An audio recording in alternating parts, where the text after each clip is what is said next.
যা এবার ছাদে থেকে শুকনো জামা কাপড়গুলো তুলে নিয়ে আয়। যাচ্ছি, কিন্তু আমি শুকনোগুলো তুলবো আর ভিজাগুলো তুই তুলবি। আরে খুব খিদে পেয়েছে, কিছু খাবার দাবার হবে না? হবে না? হাত পা ধুয়ে আসো, দিচ্ছি। যেই না রান্না করো তার জন্য আবার হাত পা ধুতে হবে? আরে তোমার রান্নার জন্য চামচই যথেষ্ট। তাহলে চলো চামচ দিয়ে লেগ পিস গিলবা।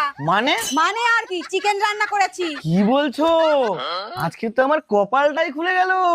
দাঁড়াও দাঁড়াও, দাঁত মেজে আসি।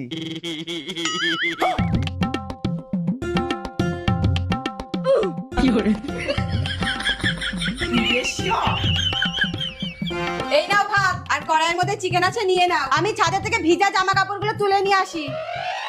উফ, আজকে যে কতদিন পরে চিকেন খাবো।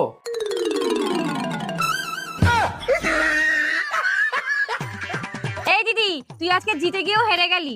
কেন? কারণ সব জামা কাপড়গুলো ভিজা।